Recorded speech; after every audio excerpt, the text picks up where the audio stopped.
Hello dear students, मेरे प्यारे प्यारे बच्चों। My name is Sunil Shinde. Welcome to Shinde's chemistry techniques. इधर देखिए, आज की स्ट्रेटजी भी लेट हो रही है। मैंने कल भी लेट डाला था, आज भी लेट डाल रहा हूँ। ये लास्ट है। अब कल से मैं कोई स्ट्रेटजी नहीं डालूंगा। कल से मैं आप लोगों के लिए इंपॉर्टेंट ये डालूंगा, स्टार्ट करने वाला मेरे हिसाब से। तो पहले सेकंड बुक पहले ख़त्म कर रहा हूँ, बाद में फर्स्ट बुक का नंबर लगाऊंगा फिर, ठीक है ना। और अभी जो एग्जाम में आ सकते हैं ऐसे इंपॉर्टेंट उतने आर्टिकल अच्छी तरह से करा के ले लूँगा मैं, ठीक है ना। न्यूमेरिकल्स हो गए या फिर कुछ छोटे टर्म्स होंगे। अभी फिजिक्स में कुछ नहीं, बहुत आसान जाता है, बहुत जल्दी हो जाता है वो, ठीक है ना। चलिए देखिए, अपना मैंने मतलब पी ब्लॉक तो मैं कर चुका। आपको मैक्रिज्म हो गए, उसके बाद फिर आपके नेम रिएक्शंस हो गए हैं आपके। फिर आपका देखो अभी ऑर्गेनिक आज पूरा खत्म हो जाएगा ये, मतलब जो रिएक्शन वाला है। फिर आपको मैंने इसके पहले पॉलीमर डाला हुआ है शायद मैंने आपका, ठीक है ना। फिर अभी रह गए केमिस्ट्री लाइफ और बायोलॉजी, दो और रह गए, और एक कोऑर्डिनेशन रह गया और एक डीएफ। बस तो आपका ये बुक पूरी खत्म। उधर का पी ब्लॉक भी जाता है, उधर के सिर्फ 6 चैप्टर रह जाते हैं। बस 6 चैप्टर मैं आराम से ले लेता हूँ। 6 दिन रहते, वो 6 दिन में वो 6 चैप्टर खत्म कर दूंगा। उसके बाद में फिर यहाँ के कितने डीएफ, कोऑर्डिनेशन 2, एक ये 4, 6 4 10 दिन में आपका खत्म। ये आज का होने का 10 लेक्चर में आपका पूरा पोर्शन खत्म। अभी इंपॉर्टेंट डिस्कस करने वाला हूँ, ठीक है ना। उसके बाद फिर बीच में कुछ ना कुछ डालूँ। पेपर में डिस्कस 2018-19 की ये 2 साल के मुझे पेपर आप लोगों के साथ थोड़े एक्सप्लेन करने हैं मुझे, ठीक है ना। तो बाकी मॉक टेस्ट देते जा रहा हूँ। अब देखते हैं, सिर्फ मैं केमिस्ट्री का डालने वाला हूँ, क्योंकि अपना केमिस्ट्री का चैनल है। तो फिर केमिस्ट्री पूरा डाल के बहुत प्रॉब्लम हो रहा है। फिर बच्चों के एक्सप्रेशन बहुत बढ़ जाता है, सर मुझे ये भी चाहिए, बायो भी चाहिए, ये भी चाहिए, वो भी चाहिए, बहुत प्रॉब्लम है और उतना नहीं होता है वो। सबसे अच्छा केमिस्ट्री के मैं डालते होंगे मॉक टेस्ट, वो आप देते जाइए, आपकी प्रैक्टिस होती जाएगी वो, ठीक है ना। और अब मैं जितना मेरे से हो सकता है मैं अच्छी तरह से करने की कोशिश करूँगा, और लास्ट में देखेंगे क्या होता है फिर, और अच्छा करके दूंगा फिर आपको, ठीक है ना। उसमें भी मैं एक आध कोई स्टूडेंट है जो बार बार बोल रहा है कि आपकी टीचिंग अच्छी नहीं। टीचिंग भाई जिसको पसंद है वो आपको, बाजार कैसे जाते हैं आप लोग, जो आपको पसंद है वही देखते हैं कि नहीं, वही लेते नहीं। वहाँ दुकानदार को बोलते हैं कि आपकी चीज़ गंदी है, मैं नहीं लूँगा। आपको पसंद नहीं आता तो आप ठीक है, आप मत देखिए ना भाई, मना किसने किया है। आपको अच्छा लगता है तो ही देखिए, नहीं तो मत देखा करो। आपको पसंद आता है। वो भारत प्रो आर्टिस्ट नाम का एक लड़का है, उस नाम से उसका वो है, वो हमेशा डालता है आपकी टीचिंग अच्छी नहीं। भाई मुझे क्यों बता, अंधे को अंधे बोले तो बुरा लगेगा ना। आपको नहीं लगता है तो मत देखिए, जाने दीजिए। मैंने कोई ज़बरदस्ती नहीं, मैं तो मेरा शौक है, मैं पढ़ाता हूँ।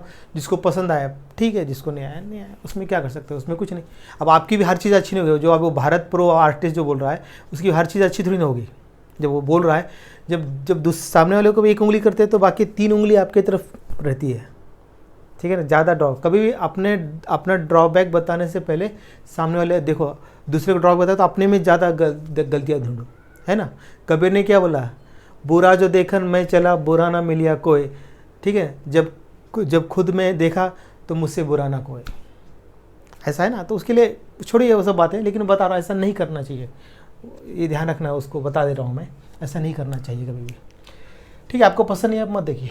चलिए अब स्टार्ट करते हैं हम बेसिक नेचर ऑफ अमाइंस, ठीक है ना।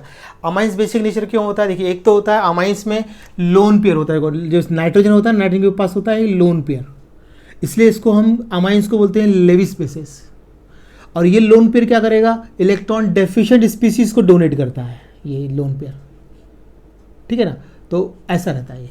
तो अमाइंस आर लेविस बेसिस, कहीं उसको लुइस बेसिस बोलते हैं, सबका अलग अलग प्रोनाउंसिएशन होगा, ठीक है। क्यों होता है, क्योंकि अमाइंस में जो नाइट्रोजन होता है, नाइट्रोजन के पास क्या होता है, लोन पेयर ऑफ इलेक्ट्रॉन्स होता है, ठीक है ना।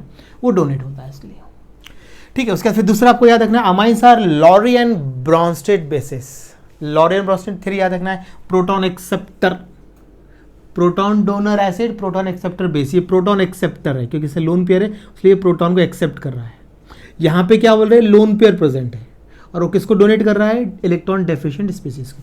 यहाँ पे देखते हैं ये जो यहाँ पर जो लोन पेयर है ये क्या कर रहा है, प्रोटॉन को एक्सेप्ट कर रहा है। Proton acceptor Lowry Bronsted bases. तो amines are Lowry Bronsted bases. और एक देखो aqueous solution of amines are basic in nature होता है, ठीक है ना। तो अमाइंस को हमने वाटर में डिसॉल्व किया, वही हो रहा है प्रोसेस, तो वही हो रहा है कि ये लोन पेयर क्या कर रहा है, प्रोटॉन को एक्सेप्ट करता है। बस ये बन गया अल्काइल अमोनियम आयन और हाइड्रोक्साइड। तो इसको हम बोल सकते हैं अरेनियस बेस बोल सकते हैं। जो सब्सटेंस वाटर में डिसॉल्व करने के बाद हाइड्रोक्साइड आयन डोनेट करते हैं उसको बोलते हैं अरेनियस बेस।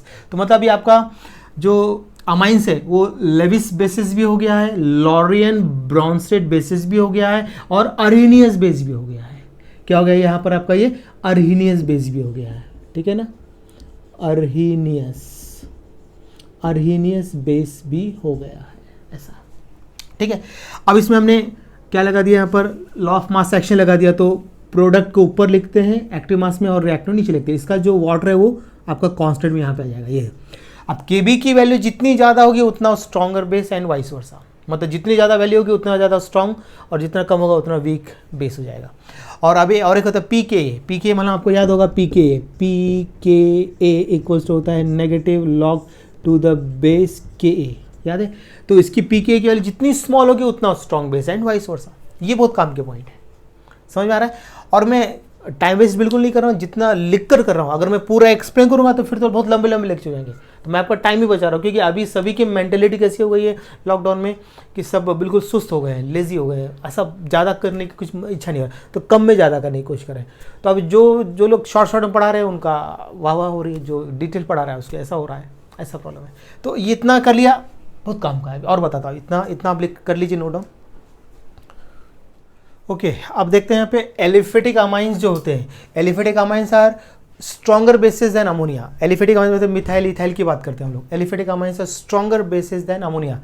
अब देखिए, अगर हम गैस फेज में लेते हैं तो उसका ऑर्डर होता है टर्शरी, सेकेंडरी, प्राइमरी और अमोनिया, मतलब ये ऑर्डर होगा। अगर आपका गैस फेज में लेते हैं तो गैस फेज में क्या होता है, मॉलिक्यूल बहुत दूर दूर होते हैं, तो उसका कुछ ना प्रॉब्लम, इसलिए टर्शरी ज़्यादा होगा, बाद में सेकेंडरी, फिर प्राइमरी, फिर अमोनिया। लेकिन एक्वियस सॉल्यूशन क्या होता है, यहाँ पर इंडक्टिव इफेक्ट, स्टेरिक इफेक्ट, ठीक है ना, ये सब लग जाता है। इसके कारण क्या होता है, इसका कंबाइंड इफेक्ट क्या होता है, secondary more basic than primary, primary more basic than tertiary, tertiary more basic than ammonia, ऐसा हो जाता है। यहाँ पर कंबाइंड इफेक्ट आ जाते हैं आप लोगों के, यहाँ पर देखना, ठीक है ना। तो यहाँ पे तो हाइड्रेशन सॉल्वेशन इफेक्ट आ रहा है, इंडक्टिव इफेक्ट आ रहा है, स्टेरिक इफेक्ट आ रहा है, तीनों को कंबाइन करके यहाँ पे मैंने 3 नाम लिए orally, inductive effect, steric effect और हाइड्रेशन, इसको सॉल्वेशन इफेक्ट, तीनों को मिला के ये ऑर्डर आएगा। आपको याद है, वहाँ पे थोड़ी ना कोई पूछेगा रीजन ज़्यादा, तो ये रीजन आप मैंने शॉर्ट में बताया आपको, तीनों का combine effect, secondary, primary, tertiary. तो वहाँ एग्जाम्पल आएंगे। अब कुछ बेसिक स्टेट मैंने हल्का लिखा, अगर आपने मिथाइल लिया तो सेकेंडरी लेगा, डाइमिथाइलमाइन, फिर मिथाइलमाइन, फिर ट्राइमिथाइलमाइन, फिर अमोनिया। लेकिन इथाइल लिया तो मतलब थोड़ा बल्किनेस बढ़ गया, तो तो सेकेंडरी यहाँ पर भी, लेकिन यहाँ प्राइम, यहाँ टर्शरी आ गया, मतलब टर्शरी सामने आ गया, क्योंकि बल्किनेस बढ़ने का तो ऐसा ये बढ़ गया ना बल्किनेस, इसलिए यहाँ पर इथाइल में आएगा। एन प्रोपाइन ले लेना, वो कंसिडर करते, लोअर एलिफेटिक अमाइन की बात करें, यहाँ पर लोअर एलिफेटिक, इसको और अच्छा कर देता हूँ मैं, लोअर बोल देता हूँ, लोअर एलिफेटिक अमाइंस, उसमें मिथिल अमाइन और इथिल अमाइन ही आता है, बाकी लेते नहीं है, फिर हाइयर, ठीक है ना। उसके सिर्फ ओवरऑल ऑर्डर देख लीजिए, अगर आप ओवरऑल ऑर्डर एक्वियस सॉल्यूशन की बात कर रहे हैं, सेकेंडरी, फिर प्राइमरी, टर्शरी, अमोनिया, फिर आएगा एनिलीन, उसके बाद फिर आएगा एनिलीनियम आयन, ये ओवरऑल ऑर्डर। और एक आपको इसमें बताता हूँ, अगर इसमें अगर कोई साइड चेन प्रेजेंट होगा, साइड चेन प्रेजेंट होगा, जैसे मान लिया अब यहाँ पे NH2 लिया मैंने, इसके ऐसे लोन पेयर, अब जो लोन पेयर जल्दी डोनेट करेगा, तो अब देखो यहाँ पर मान लीजिए इस रिंग में अटैच किया हम लोगों ने, क्या इलेक्ट्रॉन रिलीजिंग ग्रुप, मान लो अभी एनिलीन कैसा होता है आपका, ortho para directing activating group है, तो मान लो यहाँ पर मैंने मिथिल ग्रुप या मिथॉक्सी, ठीक है ना, ये सब ग्रुप अगर अटैच कर दिया, एल्कोक्सी या फिर अल्काइल ग्रुप डालता है, जनरल ये आएगा, तो इसके कारण ये इलेक्ट्रॉन डोनेटिंग ग्रुप, ये डोनेट करेगा तो क्या होगा, इलेक्ट्रॉन डेंसिटी बढ़ गई, तो ये क्या हो जाएगा, फास्ट डोनेट होगा, बराबर है। एक तो याद है, इसका मतलब आपको याद रखना है कि पॉजिटिव इंडक्टिव इफेक्ट से क्या हो रहा है, इलेक्ट्रॉन मतलब बेसिक कैरेक्टर इंक्रीज हो जाएगा, ठीक है ना। एनिलीन, तो एनिलीन और इसको कंपेयर किया, मतलब इसको क्या किया, 4 मिथिल एनिलीन, और हमने एनिलीन कंपेयर किया तो एनिलीन मतलब 4 मिथिल जो एनिलीन है, मोर बेसिक दैन एनिलीन, ठीक है। अब दूसरा देखो, अब इलेक्ट्रॉन यहाँ पे क्या था, इलेक्ट्रॉन डोनेटिंग ग्रुप, अब मैं इलेक्ट्रॉन अट्रैक्टिंग ग्रुप यहाँ पे डाल देता हूँ, अट्रैक्टिंग ग्रुप। तो अट्रैक्टिंग ग्रुप में हमने कोई भी, जैसे नाइट्रो स्ट्रॉन्ग होता है, नाइट्रो ग्रुप, तो ये क्या करेगा, खींचेगा इस लोन पेयर को अपनी तरफ, तो लोन पेयर डोनेट ही नहीं होने वाला, क्योंकि ये अट्रैक्टिंग ग्रुप है। तो अगर नेगेटिव इंडक्टिव इफेक्ट होगा, तो नेगेटिव इंडक्टिव इफेक्ट क्या होगा, लोन पेयर टाइटली होल्ड, ठीक है, रेजोनेंस कर रहा होता है एक्चुअली पूरा, तो ये टाइटली बाउंड कर रखा है, रेजोनेंस कारण बाउंड हो जाएगा, ये इलेक्ट्रॉन इधर आ जाएगा, ऐसा पूरा घूमेगा रेजोनेंस में। लेकिन अब यहाँ पर क्या होता है, इलेक्ट्रॉन डोनेट कर रहा है, रेजोनेंस इलेक्ट्रॉन डोनेटिंग ग्रुप है ना, उसके लिए। तो इलेक्ट्रॉन डोनेटिंग ग्रुप मतलब पॉजिटिव इंडेक्स के कारण क्या होता है, बेसिक कैरेक्टर इंक्रीजेस, और इलेक्ट्रॉन अट्रैक्टिंग ग्रुप या इलेक्ट्रॉन विड्रॉइंग ग्रुप के कारण क्या होगा, मतलब नेगेटिव इंडेक्टिव के कारण क्या होगा, बेसिक कैरेक्टर डिक्रीजेस। ये पॉइंट्स हो गए पूरे, बिल्कुल अच्छी तरह शॉर्ट में मैंने पूरे लिए, जितना हो सकता है बेसिक पूरा लिया है, मतलब है क्या आपको पूरा रेगुलर जैसा पूरा शॉर्ट में मैंने मार दिया पूरा। कल ही इसको नोट डाउन। ओके, अब देखते हैं second, action of nitrous acid, ये थोड़ा इंपॉर्टेंट है ज़रा, नाइट्रस एसिड तो अभी आपको याद होगा नाइट्रस एसिड जो बनता है वो सोडियम नाइट्राइड और HCl के रिएक्शन से बनता है, क्योंकि नाइट्रस एसिड जो होता है वो कैसे होता है, अनस्टेबल एट रूम टेम्परेचर, उसको हम C2 रिएक्शन से बनाते हैं, ठीक है ना। अब देखिए यहाँ पे मैंने प्राइमरी, सेकेंडरी और टर्शियरी लिया है, तो aliphatic primary, aromatic primary, aromatic sorry aliphatic secondary, aromatic secondary, aliphatic tertiary, aromatic tertiary, ऐसा लिया है पूरा। तो टाइम बच गया अपने लिखने का। अब मैं समझा देता हूँ पूरा कैसे करना है। तो देखो अब यहाँ पे क्या होगा, आपका प्राइमरी अमाइंस में याद रखना है मिथाइल अमाइन मत लेना, मिथाइल अमाइन से प्राइमरी अल्कोहल बनता है। तो मतलब आपको लगेगा मिथाइल अमाइन से मिथाइल अल्कोहल, नहीं, ऐसा नहीं होता है। इथाइल अमाइन से रिएक्शन स्टार्ट करना है यहाँ पर, क्योंकि मिथाइल अमाइन की मैकेनिज्म अलग होता है, उससे डाइमिथाइल अमाइन और क्या बनता है, मिथाइल नाइट्राइड बनता है। ध्यान रखना मिक्सचर बनता है, उसका मैकेनिज्म अलग है। अगर आप मिथाइल क्या लेते हैं, अमाइन लेते हैं, तो उससे क्या बनेगा, डाइमिथाइल ईथर और मिथाइल नाइट्राइड बनेगा। इसका ध्यान रखिए, नहीं तो आप सोचेंगे नहीं ऐसा होगा, नहीं। इथाइल अमाइन लिया तो इथाइल अल्कोहल बनेगा, ठीक है ना। तो पहले स्टेप में आपका बनेगा अल्काइल डाइजोनियम क्लोराइड, और सेकंड स्टेप में उसका वाटर से रिएक्शन करके बनता है अल्कोहल। अगर चाहो तो उसको कैंसिल कर दो, ये अब कैसे आएगा, इसमें एक वाटर इसमें कैंसिल हो जाएगा, ठीक है ना। बाकी बचा हुआ आप लिख सकते हो आराम से। इधर से क्या कैंसिल हो सकता है, ये एक HCl ये कैंसिल हो सकता है, बस उसको करके एक सिंगल स्टेप भी बना सकते हैं आप, उसको कंबाइन करके सिंगल स्टेप बना सकते हैं आप, ठीक है ना। तो मतलब प्राइमरी अमाइन लिया तो अल्कोहल बनता है, ये ध्यान रखिए। एज वर्ड्स में आता है तो भी चलता है, रिएक्शन करके देखो तो और ही अच्छा है। फिर देखो एरोमेटिक में क्या बनेगा, ये तो बेंजीन डाइजोनियम क्लोराइड, ये तो हमको आता है क्योंकि हम पढ़ चुके हैं डाइजोनियम सॉल्ट में, इसके पहले मैंने डाइजोनियम सॉल्ट डाला था पहले, ठीक है। उसके बाद फिर देखिए सेकेंडरी अमाइन लेते हैं तो क्या होता है, यहाँ से आपका ये वाटर निकल जाएगा, निकल गया, मतलब यहाँ पे नाइट्रोसो ग्रुप जो है वो H को नहीं, मतलब यहाँ पे ये इलेक्ट्रोफिलिक सब्स्टिट्यूशन है। यहाँ पे बात करूँ तो ये न्यूक्लियोफिलिक सब्स्टिट्यूशन बोलूँगा इसको, क्योंकि अगर हम बात करते हैं तो यहाँ पे वाटर का OH इसको रिप्लेस कर रहा है, H को न्यूक्लियोफिलिक सब्स्टिट्यूशन बोलेंगे। यहाँ पर इलेक्ट्रोफिलिक सब्स्टिट्यूशन है। यहाँ से बनता है आपका N नाइट्रोसो, क्या बनता है, N नाइट्रोसो अमाइन बनता है, येलो ऑयली लिक्विड रहता है, ठीक है ना। सेकेंडरी अमाइंस में वही बनता है N नाइट्रोसो अमाइन, कुछ नहीं होता, ये यहाँ का H और यहाँ का OH वाटर निकल गया, तो सेकेंडरी का दोनों का सेम है।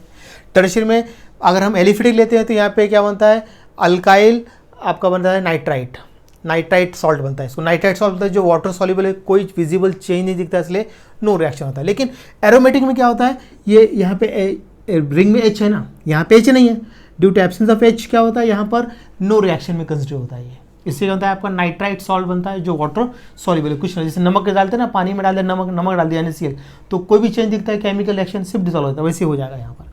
लेकिन इसमें अगर एरोमेटिक में लेंगे तो उसका H है, उसके लिए यहाँ पर N नाइट्रोसो अमाइन बनता है यहाँ पर, ठीक है ना। ऐसा आपको याद रख लीजिए, कर लीजिए इसको। ओके, अब देखते हैं असाइलेशन ऑफ अमाइंस। असाइलेशन मतलब असाइल ग्रुप, देखो CH3CO ग्रुप, ये एसिटिल ग्रुप, तो इसको बोलूँगा मैं एसिटाइलेशन। आपका जो असाइल ग्रुप जो होता है ये होता है RCO, इसको हम क्या बोलते हैं, असाइल ग्रुप बोलते हैं इसको, ठीक है ना। इसको बोलते हैं हम लोग क्या, असाइल ग्रुप। और अगर अब इसका हमने एग्जांपल ले लिया है CH3CO, यही एग्जांपल आपके सिलेबस का है, इसको बोलते हैं एसिटिल ग्रुप बोलते हैं इसको, हम क्या बोलते हैं इसको, एसिटिल ग्रुप। तो एग्जांपल लिया तो एसिटाइलेशन बोलेंगे, जनरल क्या बोलेंगे, असाइलेशन, असाइलेशन। तो यहाँ पे CH3CO ये ग्रुप दो कंपाउंड से आते हैं आपके सिलेबस में, एक तो होता है एसिटिल मतलब एसिटिल क्लोराइड से, और दूसरा आएगा एसिटिक अनहाइड्राइड से। ये CH3CO ग्रुप था, एसिटिल ग्रुप दो कंपाउंड प्रोवाइड करेंगे, एक तो एसिटिल क्लोराइड और दूसरा एसिटिक अनहाइड्राइड। और इसको अब अमाइंस को हम पायरिडीन के प्रेजेंस में रिएक्ट करना पड़ेगा, या तो फिर सोडियम हाइड्रोक्साइड भी ले सकते हैं यहाँ पर हम, और क्या ले सकते हैं यहाँ पे, और सोडियम हाइड्रोक्साइड का भी यूज़ कर सकते हैं, ठीक है ना। आप ज़रा ध्यान से देख लीजिए, ज़रा इधर। तो अभी आपको करना क्या है, इधर ज़रा ध्यान से देख लीजिए आप क्या करना है अभी आपको, इधर ज़रा ध्यान देखें। तो अभी यहाँ पर मैंने क्या किया है, प्राइमरी अमाइन ले लिया, प्राइमरी सेकेंडरी टर्शियरी तीनों का मैंने एक एक एग्जांपल ले लिया है। प्राइमरी अमाइन लिया मैंने, तो अभी क्या करने का, अभी देखो प्राइमरी अमाइन लेने का, तो यहाँ पे मैंने एसिटिल क्लोराइड लिया, तो यहाँ पे देखो CH3CO ग्रुप इस H को रिप्लेस करेगा। अब जबकि प्राइमरी अमाइन में दो हाइड्रोजन होते हैं, लेकिन ये एक ही को रिप्लेस करता है। अगर दोनों रिप्लेस करने हैं तो आपको एक्सेसिव लेना पड़ेगा। एक्सेस में क्या लेना पड़ेगा आपको, एसिटिल क्लोराइड और हाई टेम्परेचर, तब जाके दूसरा निकलेगा। कंडीशन जब देंगे तभी आपको आंसर, यहाँ पे बहुत कंफ्यूजन होता है MCQs में, ध्यान देना। अगर ऐसी यही कंडीशन लिखी है तो सिर्फ क्या बनेगा, मोनो, इसको बोलते हैं मोनो एसिटिल, एक एसिटिल होगा ना, तो मोनो एसिटिल डेरिवेटिव, मतलब इसका नाम आप क्या लिख सकते हैं, N इथाइल एसिटामाइड या N एसिटाइल इथाइलामाइन, कुछ भी दे सकते हैं आप। N इसको मान लीजिए, इसको मान लीजिए, कुछ नहीं होता, ठीक है ना। इसे आप जनरल बात करें तो मोनो एसिटिल डेरिवेटिव, तो यहाँ पर ये होगा ऐसा, एक ही हाइड्रोजन रिप्लेस होगा। अगर आपने यहाँ पे कंडीशन क्या दिया, एक्सेस ऑफ क्या दिया है, एसिटिल क्लोराइड, मतलब कि एसिटाइलेटिंग एजेंट बोलते हैं इसको, एक्सेस में है और हाई टेम्परेचर, तब दूसरा एच निकलेगा, मतलब तब बनेगा diacetyl derivative. Mono as well as diacetyl derivative कब बनेगा, जब आपके पास एक्सेसिव क्या होना चाहिए, एक्सेस में आपको लेना पड़ेगा एसिटिल मतलब एसिटाइलेटिंग एजेंट और हाई टेम्परेचर, तब वही होने वाला है। ठीक है ना। अब सेकंड यहाँ लिया तो उसमें एक ही एच है, तो एसिटिल ग्रुप एक ही को इसको रिप्लेस करें, हो गया यहाँ पर। तो ये बन गया आपका क्या, NN डाइथाइल एसिटामाइड बन गया। और टर्शियरी तो इसमें एच ही नहीं है, तो इसलिए नो रिएक्शन। फिर आप यहाँ पर एसिटिल क्लोराइड की जगह पे और क्या ले सकते हैं, एसिटिक अनहाइड्राइड। तो यहाँ पे प्रोडक्ट ये बनेंगे, सिर्फ बाय प्रोडक्ट क्या बनेगा, एसिटिक एसिड बनेगा। बराबर है, दो लेना है आपको। एसिड ग्रुप दो कंपाउंड प्रोवाइड करते हैं, एक तो रहेगा आपका CH3COCl जो मैंने रिएक्शन किया हुआ है, दूसरा आपको याद रखना है CH3CO टेकन ट्वाइस O, ये भी ले सकते हैं आप यहाँ पर एसिटिक अनहाइड्राइड। तो इसका बाय प्रोडक्ट क्या बनेगा, एसिटिक एसिड बनेगा। तो अब यहाँ पर कभी कभी पूछते हैं कि what is the role of pyridine, नहीं तो NaOH इन दिस रिएक्शन। तो इस रिएक्शन जो एसिड बनता है उसके साथ क्या करते हैं, रिएक्ट करके प्रेसिपिटेट बना के उसको फिल्टर करके सेपरेट करते हैं, मतलब रिमूव करने के लिए यूज़ किया जाता है। ये रोल पूछ लेते हैं। और एक याद रखना है कि इसमें से एसिटिल क्लोराइड और एसिटिक अनहाइड्राइड में से बेस्ट एसिटाइलेटिंग एजेंट कौन सा है, तो एसिटिल क्लोराइड बोलना है आपको। ठीक है। अब बोलेगा कि प्राइमरी अमाइन में कितने एसिटिल ग्रुप यूज होते हैं, तो 1, सेकेंडरी में 1, टर्शियरी में 0। अब कंडीशन बदल लेता हूँ, एक्सेस एसिटिल क्लोराइड ले लिया और हाई टेम्परेचर, तो फिर प्राइमरी में डाई, मोनो और डाई, तो दो आएंगे 2 मोल, 1 मोल 0। और अगर एक्सेस ऑफ एसिटिल क्लोराइड नहीं दिया, मतलब एसिटाइलिक एजेंट नहीं दिया और हाई टेम्प नहीं दिया, फिर 1 1 0, और दिया है तो 2 1 0। ऐसे क्वेश्चन आते हैं इसमें से। क्वेश्चन देखिए कैसे आते हैं, ठीक है ना। ऐसा आपको करना है। क्लियर हुआ ना आपका। एसिटाइलेशन का मतलब होता है एसिटिल ग्रुप इसको रिप्लेस कर, मतलब ये असाइलेशन मतलब असाइल ग्रुप अमाइंस के एच को रिप्लेस करते हैं, उसको बोलते हैं असाइलेशन या एसिटाइलेशन। ठीक है ना। अब देखते हैं अल्काइलेशन ऑफ अमाइन। नेक्स्ट जो केमिकल प्रॉपर्टीज बोलते हैं Hofmann exhaustive alkylation. Alkyl group आपका आएगा, अल्काइल हैलाइड से आएगा। अल्काइल ग्रुप क्या है, मिथाइल है, तो यहाँ मैं मिथाइलेशन बोलूँगा। इथाइल लिया यहाँ पर, तो इसको मैं इथाइलेशन बोलूँगा, ध्यान देना है। सबसे बेस्ट है मिथाइलेशन। तो अब देखो प्राइमरी अमाइन को हमने अल्काइल हैलाइड के साथ रिएक्शन किया तो HX निकल जाएगा, मतलब ये जो है ना आपका एक, ये जो है ना आपका ये R जो है इस H को रिप्लेस कर, ये इधर आ जाएगा। अल्काइलेशन है तो अल्काइल को रिप्लेस कर रहे हैं इसके, तो देखो अभी ये R इस H को रिप्लेस करेगा, सॉरी H को रिप्लेस करेगा ऐसा। तो यहाँ पर नहीं है, यहाँ पे लोन पेयर है, तो ये इसका कोऑर्डिनेट बॉन्ड बनाएगा। तो यहाँ पे H रिप्लेस कर रहा है, यहाँ पे कर रहा है, यहाँ पे कोऑर्डिनेट बॉन्ड, तो बनेगा कॉटन अमोनियम सॉल्ट। मतलब प्राइमरी अमाइन से आप ये बना सकते हैं। अब यहाँ पर R दोनों सेम भी हो सकते हैं और डिफरेंट हो सकते हैं, मतलब R सिर्फ ये कि ये हम मिथाइल होगा इथाइल, फिर यहाँ पे क्या ले लेते हैं वही बढ़ जाएगा। चारों सेम भी हो सकते हैं, एक डिफरेंट होगा, 3 सेम। ध्यान रखना, एक डिफरेंट 3 सेम ऐसा होगा। मान लो अब इसको आपने मिथाइल ही लिया, यहाँ पे इथाइल लिया, तो यहाँ बनेगा आपका क्या, ट्राइथाइल मिथाइल अमोनियम हैलाइड, जो भी हैलाइड लिया, क्लोराइड ब्रोमाइड जो भी आपने लिया। अगर आप मान लो यहाँ पे इथाइल, यहाँ पे मिथाइल लिया, यहाँ पे इथाइल लिया, तो आप क्या हो जाएगा मालूम है कि यहाँ पे मिथाइल ले लिया, तो मिथाइल यहाँ पे आपका एक्सेस में आ रहा है ना इथाइल, तो वो आ जाएगा इस टाइप से। अगर यहाँ पर इथाइल लिया, यहाँ मिथाइल लिया, तो इथाइल ट्राइमिथाइल अमोनियम हैलाइड। समझ आ रहा है आपको। 3 इसके कारण, यहाँ से 1, यहाँ से 2 और यहाँ से 3, ये अल्काइल ग्रुप सेम रहेंगे।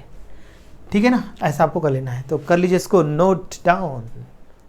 ओके, अब देखते हैं हॉफमैन एलिमिनेशन रिएक्शन। ये नेम रिएक्शन से बहुत ही ज़्यादा इंपॉर्टेंट थे। तो अब देखो यहाँ पर आप लेना क्वाटर्नरी अमोनियम हैलाइड, तो यहाँ पे लिया मैंने इथाइल ट्राइमिथाइल अमोनियम आयोडाइड। तो यहाँ पर मिथाइल से नहीं, कम से कम एक इथाइल चाहिए, मतलब यहाँ पे क्या होना चाहिए आपका अल्फा बीटा हाइड्रोजन आइटम होना जरूरी, क्योंकि एलिमिनेशन बीटा हाइड्रोजन चाहिए, याद होगा ना आपको। और इसको सिल्वर हाइड्रोक्साइड, मतलब ये किससे तैयार हो रहा है, मॉइस्ट सिल्वर ऑक्साइड लिया है, तो मतलब silver oxide plus water react किया तो सिल्वर हाइड्रोक्साइड, C2 रिएक्शन है ये, C2 रिएक्शन, बराबर कि नहीं। तो अभी क्या होगा, अब ये जो हाइड्रोक्साइड है ये आयोडाइड को रिप्लेस करेगा, तो यहाँ बन जाएगा ethyl trimethyl ammonium hydroxide, quaternary ammonium hydroxide बोल सकते हैं इसको, और सिल्वर आयोडाइड बाहर निकल गया। अब देखो यहाँ पर मैंने इसको C2H5 स्प्लिट किया, ये अल्फा है ये बीटा है, तो बीटा हाइड्रोजन निकलेगा, यहाँ से दिख रहा है अभी आपको, ये बीटा हाइड्रोजन निकालूंगा मैं, बीटा हाइड्रोजन, और यहाँ का OH ये निकल गया आपका वाटर बाहर, दिख रहा है वाटर। अब यहाँ से NH मतलब CH3N बाहर निकल गया, अब यहाँ पे डबल बॉन्ड आ जाएगा CH2 डबल बॉन्ड, ये एलिमिनेशन रिएक्शन है, हॉफमैन एलिमिनेशन रिएक्शन। इसमें इथाइल ग्रुप होना ज़रूरी है, मतलब बीटा हाइड्रोजन आइटम होना जरूरी, सबसे बेस्ट वर्ड है बीटा हाइड्रोजन होना जरूरी है, नहीं तो रिएक्शन नहीं होगा। पहले स्टेप रहेगा, दूसरे स्टेप में होता है वो, ठीक है ना। चलिए अब देखते हैं हॉफमैन्स कार्बिल टेस्ट, ये बहुत ज़्यादा इंपॉर्टेंट, इसको आइसोसाइनाइड टेस्ट भी बोलते हैं इसको। तो ये सिर्फ प्राइमरी अमाइंस ही देता है, क्या देता है, ओनली प्राइमरी अमाइंस, या फिर एलिफेटिक हो या एरोमेटिक, सेकेंडरी और टर्शियरी अमाइन टेस्ट नहीं देता है, ठीक है ना। तो अब इसको हम क्लोरोफॉर्म और एल्कोहलिक के साथ रिएक्शन करते हैं तो बनता है यहाँ पर आइसोसाइनाइड, इसको बोलते हैं कार्बिलामाइन, आइसोसाइनाइड कार्बिल, एलिफेटिक भी हो सकता है और एरोमेटिक हो सकता है, खत्म, आसान है। ये टेस्ट है, ये क्लोरोफॉर्म का टेस्ट भी है, प्राइमरी अमाइन का भी टेस्ट है, ध्यान रखना है। सेकेंड ईयर टर्शियरी अमाइन ये टेस्ट शो नहीं करते, आपको एग्जाम्पल के थ्रू वो देने वाले हैं सारे, ठीक है। चलिए इतना तैयार कर लीजिए। ओके, अब देखते हैं reaction with aryl sulphonic chloride, इसको बोलते हैं हाइंसबर्ग टेस्ट, ये भी नेम रिएक्शन काफ़ी इंपॉर्टेंट है। तो देखो बेंजीन सल्फोनिक क्लोराइड को हम क्या बोलते हैं, benzene sulfonic chloride is called Hinsberg reagent, ऐसा एक मार्क का क्वेश्चन आता है और उसका स्ट्रक्चर ये बना हुआ है। तो इसको हम प्राइमरी सेकेंडरी टर्शियरी अमाइंस के डिस्टिंग्विश के लिए यूज़ करते हैं हम लोग। देखो अब हमने क्या किया, प्राइमरी अमाइन लिया है, यहाँ पर ले लिया हमने, क्या देखो प्राइमरी अमाइन लिया है, यहाँ पर इथाइल अमाइन लिया, ठीक है ना। तो अभी क्या होगा, यहाँ से क्लोरो, यहाँ के H निकल गया, HCl बाहर निकल गया। अब जो बचा है इसको बोलते हैं N ethyl benzene sulfonic amide, general word आएगा N alkyl benzene sulphonyl amide, या सल्फोनामाइड भी बोल सकते हैं इसको, एन अल्काइल बेंजीन सल्फोनामाइड या फिर N alkyl benzene sulphonyl amide, ऐसा वर्ड भी आ सकता है, ठीक है ना। अल्किल, ये इथिल लिखा है, एग्जाम्पल इथिल है तो इसलिए अल्किल जनरल, ठीक है ना, ये होगा प्राइमरी। तो अभी ये जो होता है एसिडिक इन नेचर होता है क्योंकि इसमें नाइट्रोजन के साथ H अटैच है, इसलिए ये एसिडिक कैरेक्टर शो कर रहा है। और ये स्ट्रॉन्ग एसिड है क्योंकि ये nitrogen electron withdrawing group sulphonyl से अटैच है, सल्फोनिल ग्रुप से अटैच है, स्ट्रॉन्ग इलेक्ट्रॉन विड्रॉइंग ग्रुप, इसलिए ये स्ट्रॉन्ग एसिड है, एसिडिक कैरेक्टर है। इसको हम एसिडिक है तो एक्वियस KOH में डिजॉल्व करेंगे तो क्या होगा, क्लियर सॉल्यूशन बन जाएगा। फिर जैसे फिर से एसिड डाला तो ये फिर से जनरेट हो जाएगा, ये ध्यान रखना आपको। इसके फिर हमने लिया सेकेंडरी अमाइन लिया हमने, सेकेंडरी अमाइन में यहाँ पे कर देता हूँ मैं C2H5 डाइथिल अमाइन, तो HCl बाहर निकल गया। अब यहाँ पे आ गया आपका C2H5, मतलब यहाँ पे हो जाएगा NN, यहाँ पे नाम आ जाएगा आपका NN di ethyl benzene sulphonyl amide या फिर NN di ethyl benzene sulphonamide. अब यहाँ पे H नहीं है तो इसलिए एसिडिक कैरेक्टर नहीं है, तो KOH में डिजॉल्व नहीं होगा, HCl में डिजॉल्व नहीं होगा, ठीक है। अब लेते हैं टर्शियरी अमाइन, टर्शियरी अमाइन के लिए यहाँ लेता हूँ मैं C2H5। अब इसके पास अब देखो रिएक्शन होगा, यहाँ पे H ही नहीं है, H चाहिए ना, HCl बना ले तो रिएक्शन नहीं होगा, तो मतलब यहाँ पे आएगा आपका नो रिएक्शन, क्या हो जाएगा, no reaction due to absence of hydrogen atom in tertiary amine. Clear हो गया। और आजकल क्या कर रहे वाला मैं, इसके जगह पे यहाँ पे यूज़ कर रहे हैं हम लोग क्या, पैराटोलुइन, पैरा ये यूज़ कर रहे हैं आजकल, पैराटोलुइन क्या आएगा, सल्फोनिल क्लोराइड, इसको नाम लिख देता हूँ पैराटोलुइन, पैराटोलुइन सल्फोनिल क्लोराइड। ये रिसेंटली आजकल यूज़ कर रहे हैं, प्रेजेंटली इसका हम यूज़ कर रहे हैं, प्रेजेंटली इसका हम यूज़ कर रहे हैं आजकल, ठीक है ना। तो ये हो गया 7th केमिकल प्रोडक्ट, ये बहुत ज़्यादा इंपॉर्टेंट, इसको कर लीजिए अच्छे से, नीम रिएक्शन है। ओके, अब लास्ट केमिकल प्रॉपर्टी है इलेक्ट्रोफिलिक एरोमेटिक सब्स्टिट्यूशन, इसमें ब्रोमिनेशन, नाइट्रेशन, सल्फोनेशन करके देखना है हमको। तो पहले देखते हैं ब्रोमिनेशन, हेलोजिनेशन, ब्रोमिनेशन। तो अगर अब देखो यहाँ पर सबसे इंपॉर्टेंट याद रखना, एनिलीन जो होता है, NH2 ग्रुप जो होता है, ये पावरफुल एक्टिवेटिंग ग्रुप है, पावरफुल एक्टिवेटिंग ग्रुप है, और याद रखना ये ऑर्थो पैरा डायरेक्टिंग है। और एक बात याद रखना है कि एनिलीन जो होता है it is a by functional, मतलब रिएक्शन रिंग के H को रिप्लेस करके भी हो सकता है, और NH2 ग्रुप या NH ग्रुप या मतलब primary amine, secondary amine, tertiary हो सकता है यहाँ पर, मतलब NH2 NHR या NR2 उनके साथ के H को रिप्लेस कर सकता है, तो मतलब ये बाई फंक्शन होता है। और ये पावरफुल एक्टिवेटिंग और ऑर्थो पैरा डायरेक्टिंग, याद रखना ऐसा क्वेश्चन आ सकता है। तो अब मैं ब्रोमिनेशन का दिखाता हूँ। तो अभी देखो NH2 मतलब एनिलीन पावरफुल एक्टिवेटिंग और ऑर्थो पैरा डायरेक्टिंग है, तो ब्रोमीन और रिएक्शन की एट रूम टेम्परेचर तो बनेगा 2,4,6 ट्राई ब्रोमो एनिलीन। हमको ये नहीं चाहिए क्योंकि ये दोनों ऑर्थो पैरा पे क्या करता है, ब्रोमीन ऑक्यूपाई कर लेता है, मतलब उसको रिप्लेस कर लेता है क्योंकि पावरफुल एक्टिवेटिंग ग्रुप है। अब हमको चाहिए सिर्फ para bromo aniline as a major product, तो उसको बनाने के लिए आपको क्या पड़ेगा, इसकी एक्टिविटी को डिक्रीज करना है, तो पहले उसको एसिटाइलेशन करना पड़ेगा। तो हमने लिया एसिटिक अनहाइड्रेट, तो CH3CO ग्रुप इस H को रिप्लेस करेगा, देख ला, तो यहाँ से बाकी आपका निकल जाएगा जो भी होगा, CH3COOH ये आपका बाहर निकल गया, ठीक है। फिर ये बन गया आपका एसिटाइनिलाइट, इसको बोलते हैं जनरल वर्ड इसका एसिटाइनिलाइट, या फिर N एसिटाइल मतलब N फिनाइल एसिडामाइड बोल सकते हैं, ठीक है ना, या फिर इथेनामाइड हो सकते हैं, N फिनाइल इथेनामाइड, ये भी वर्ड यूज़ कर सकते हैं।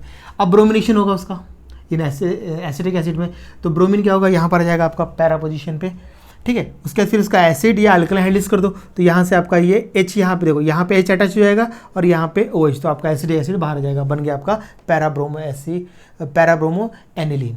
तो आपको याद रखना है कि अब अगर डायरेक्ट रिएक्ट करेंगे तो ये ऐसी मिलने वाला प्रोडक्ट 2,4,6 ट्राइब्रोमोफिनॉल, मतलब 2,4,6 ट्राइब्रोमो एनिलीन, सॉरी, तो यही मिलेगा आपको हमेशा। अगर आपको पैराब्रोमो एनिलीन चाहिए तो आपको पहले उसको यहाँ से आते उसको एसिटाइलेशन करना, मतलब प्रिवेंट करना पड़ेगा, मतलब उसकी रिएक्टिविटी को डिक्रीज करना पड़ेगा।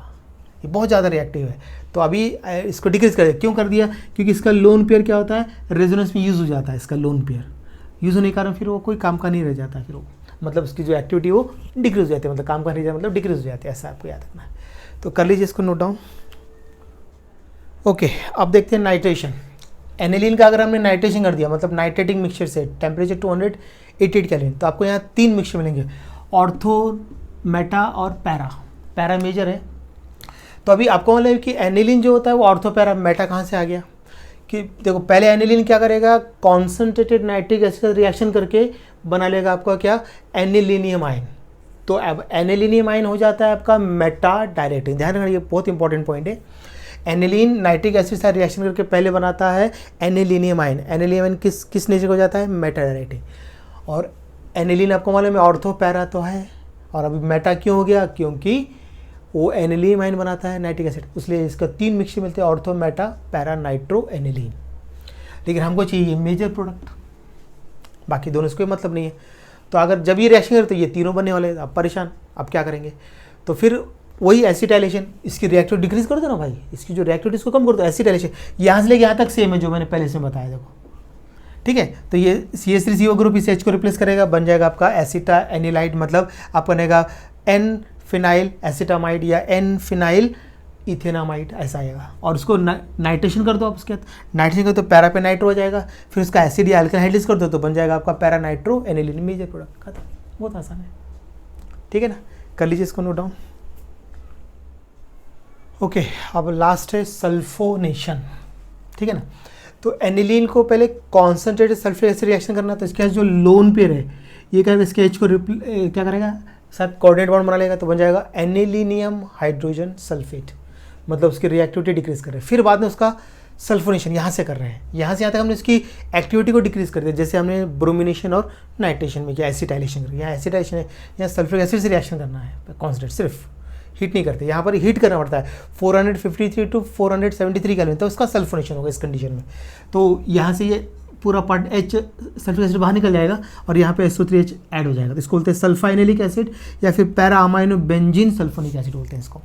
और इसको एक्वस सॉल्यूशन में क्या होता है, यहाँ से H इधर आ जाएगा क्योंकि यहाँ पे है लोन पेयर, तो इसको बोलते हैं डाइपोलर आयन को बोलते हैं हम लोग क्या, ज्वेटर आयन, डबली आयन बोलोगे ना, प्लस माइनस, तो इसको ज्वेटर आयन या फिर डाइपोलर आयन भी बोल सकते हैं, या फिर इनर सॉल्ट भी बोल सकते हैं। और एक नाम है इसके लिए, बहुत सुंदर नाम है, इनर सॉल्ट, और एक नाम दे रहा हूँ आपको, इनर सॉल्ट भी बोल सकते हैं इसको, ज्वेटर आयन, डाइपोलर आयन या फिर इनर सॉल्ट, क्योंकि ये एसिड बेस। तो यहाँ पे एक क्वेश्चन आता है देखो कि सल्फाइनिलिक एसिड में NH2 ग्रुप कैसा बिहेव करता है। अब यहाँ पर Lowry Bronsted concept, proton donor acid, proton acceptor base, ये एसिड है ये बेस है। यहाँ पर क्या होता है, ये प्रोटॉन डोनर, इसलिए ये एसिड है और ये बेस, उल्टा हो गया, यहाँ पर ये एसिड ये बेस, यहाँ पर ये एसिड ये बेस, ऐसे क्वेश्चन पूछे जाएंगे आपसे।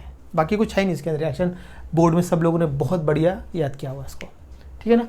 तो चलिए यहाँ पर ये स्टॉप करते हैं, पढ़िए अब यहाँ से मैं अभी कल से जो है ना, अभी ये स्टॉप करो, अभी कल से मैं क्या कर रहा हूँ, आपका वो स्ट्रेटेजी नहीं डालूंगा, अब मैं सिर्फ इंपॉर्टेंट हर चैप्टर, हर एक दिन में एक चैप्टर में ख़त्म करने वाला हूँ। अभी एक दिन में एक चैप्टर इंपॉर्टेंट लेकर बस, और आपको जो एग्जाम में आने वाले हैं उसी को मैं अच्छे से करवा के लेता हूँ। यहाँ से अभी 10 चैप्टर बचे हुए, 10 चैप्टर में 10 दिन में ख़त्म कर दूंगा। वहाँ के 6 बचे हैं फर्स्ट बुक से और इधर के 4 बचे हुए हैं, तो 10 चैप्टर हम पूरा ख़त्म कर देंगे 10 दिन में। उसके बाद फिर हम और देखेंगे क्या क्या कर सकते हैं। न्यूमेरिकल प्रैक्टिस करना, मुझे पेपर के प्रैक्टिस करना, जैसा होगा मैं एक वीडियो अपलोड करते हूँ अभी जल्दी, ठीक है ना। चलिए तब तो पढ़ते रहिए, घर पे सेफ रहिए, ठीक है, टेंशन मत लो, क्योंकि मैं कभी कभी डांट देता हूँ तो बुरा मत मानना, ठीक है ना। जो स्टूडेंट को मैंने डांटा है वो ज़रा ये रहिए, कभी भी ऐसा नहीं करते हैं, ठीक है ना। चलिए स्टॉप करते हैं आप।